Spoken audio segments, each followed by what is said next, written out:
জীবনে চলার পথে সামাজিক বৈষম্য নিয়ে অনেক কথা হয়। কারণ বর্তমান প্রেক্ষাপটটা এরকম যে ধনী এবং গরিবের মধ্যে ব্যবধানটা অনেক বেড়েছে।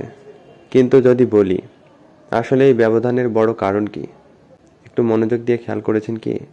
অনেকেই বলবেন ধনীরা গরিবের ন্যায্য অধিকারটুকু বঞ্চিত করে ধনী হয়েছে, ধনী হয়, গরিবদের সুবিধা দেয় না।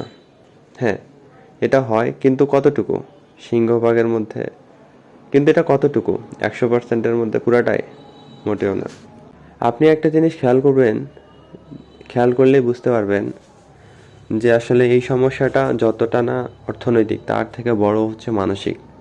কারণ যে বা যারা গরিব, তারা এমন পরিবেশের মধ্যে দিয়ে বড় হয় আর তাদের চিন্তা ভাবনাটা এরকম থাকে যে তারা আসলে কি করে ধনী হওয়া যায়, কি করে সচ্ছল হওয়া যায়, কি করে সচ্ছল হওয়া যায়, কি করে পরিস্থিতিগুলো মোকাবিলা করে আর্থিক দিক দিয়ে, সামাজিক দিক দিয়ে ভালো করা যায়, সেই বিষয়গুলো নিয়ে কাজ করে না। কাজ করে না বলে সেই সকল মানুষগুলো দিন শেষে সেখানেই পড়ে থাকে, যেখানে দিনের শুরুতে ছিল।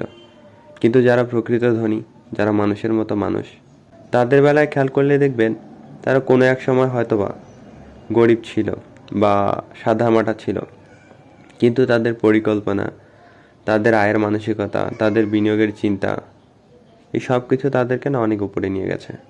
সুতরাং যে বা যারা ঢালাও বলেন, তাদের আসলে এই ধরনের মানসিকতায় সংশোধন হওয়া প্রয়োজন। আসলে মানুষ যখন ধনী হয়, যারা প্রকৃত ধনী তাদের কথা বলছি, যখন ধনী হয় আসলে তারা তাদের কৃতকর্মের কারণেই ধনী হয়।